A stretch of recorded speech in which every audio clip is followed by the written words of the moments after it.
saga, Andrew Mountbatten-Windsor, has been arrested on suspicion of misconduct in public office. Photographs of unmarked police cars and plainclothes officers, at this estate were published. And joining us on the broadcast right now, a survivor as far as the victim, the Epstein files are concerned. I'm joined on the broadcast at this point in time by Rina Oh, who is an Epstein survivor. Rina Oh, thank you very much for joining us today. Firstly, how will you like to respond to this big development that has taken place in the UK?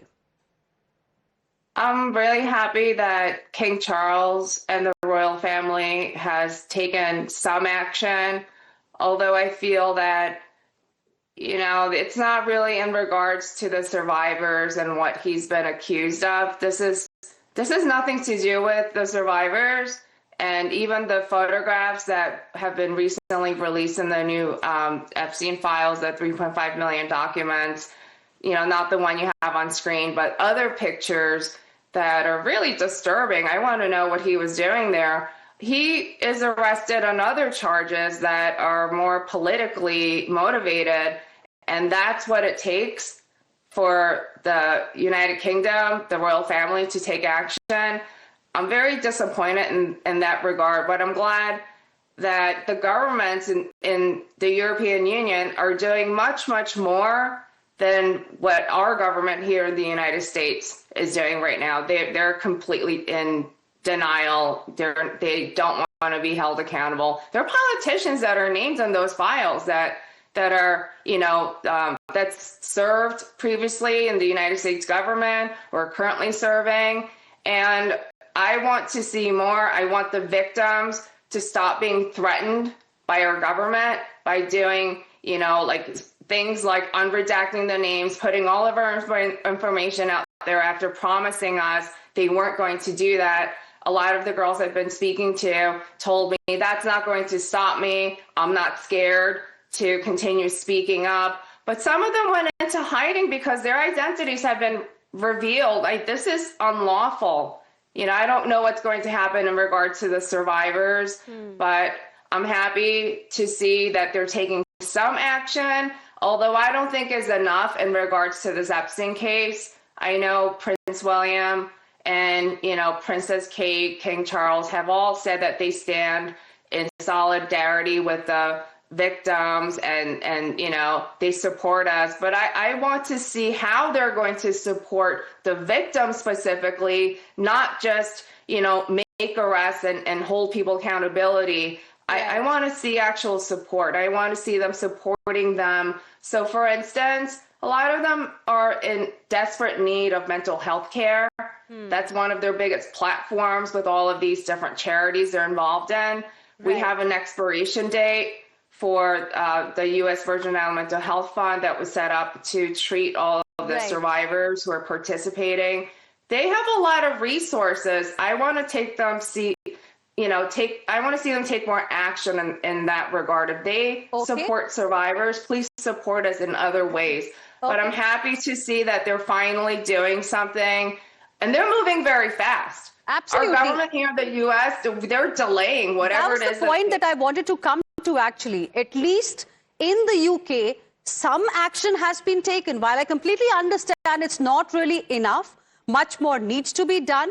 Compare it to what's happening in the United States of America, at least some things have started moving in the UK. And we're not talking about an ordinary person from the UK, somebody who has been part of the royal family. Action against him means that, things are going to move fast. So does it give you hope now? Does it bring some hope, in you? It does give me a lot of hope, and I feel that the U.S. government will start, following in the footsteps of other governments. I know, not just in the European Union and in the United Kingdom, there are Asian countries, other countries around the world that are taking action. They are not tolerating this type of behavior. But here, it's almost like they're in denial by not talking about it. Silence is dissidence. And that's not enough for me. And the survivors, their attorneys, and the public, the masses, millions of people, over 300 million people. I think most of the citizens of the United States, they stand with the survivors. They want to see action. And unfortunately, what's going on in Washington, it's embarrassing for me. It's embarrassing for the citizens of this country. I hear people speaking and giving commentary, and no, they're not doing anything actually, other than they're subpoenaing some of the people that are named the co-conspirators. There were 6 of them.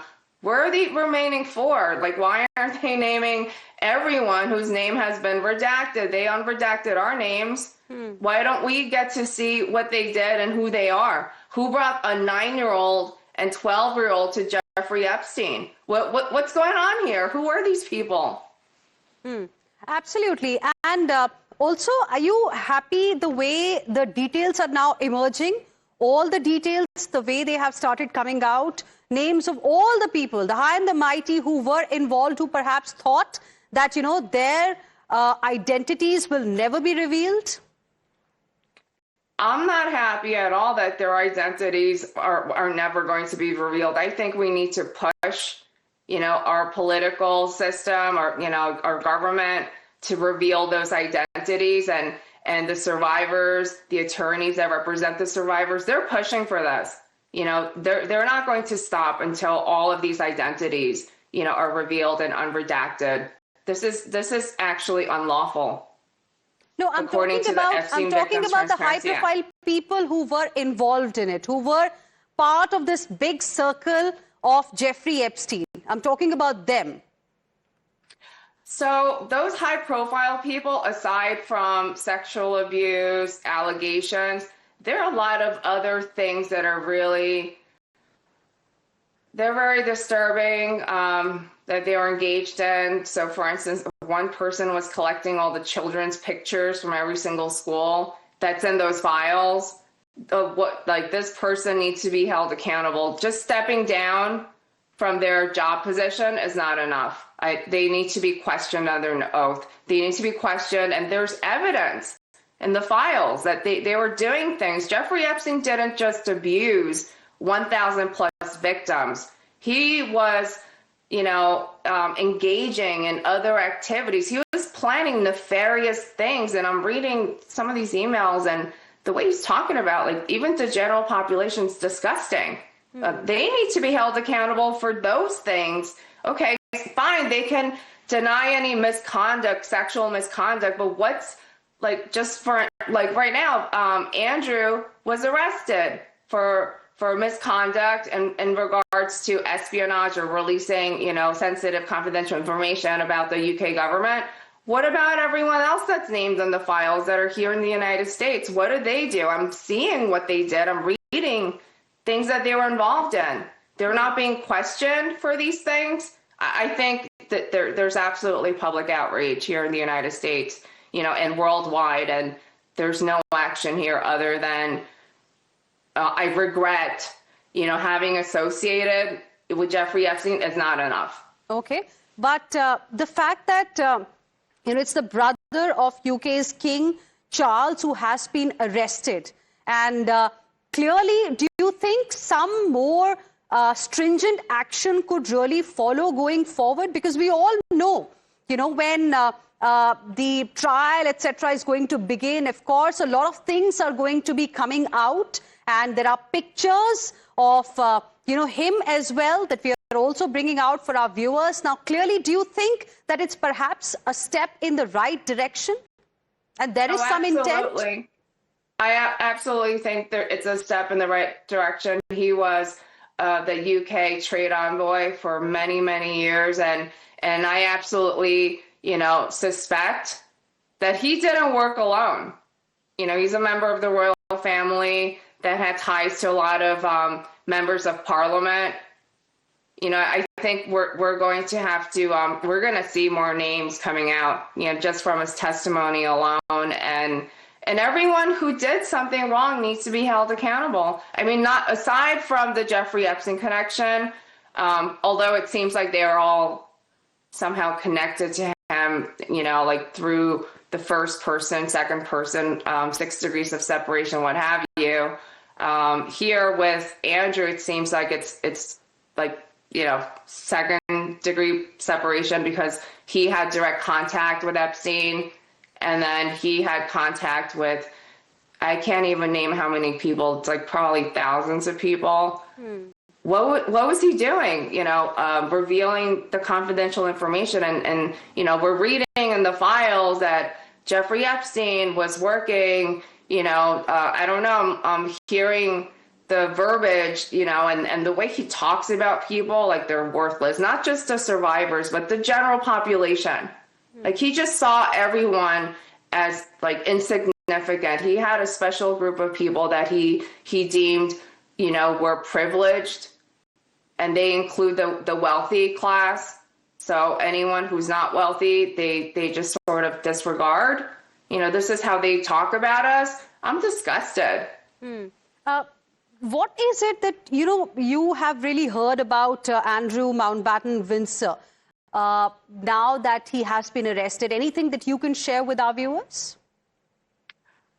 I would like to see the royal family support the victims by taking more action, not just criminally charging or, doing things like this. I think this is the first step, but I would really like for them, and I'm pleading with them to help, the 1,000, I originally said 200, 1,000 plus victims get intensive trauma treatment, because a lot of them, unfortunately, are not in a place like I am. I've been, participating in trauma therapy for several years now. That's why I'm able to sit here and speak to you and not break down in tears, which is where I used to be. I would like to see them, use their resources and help the victims.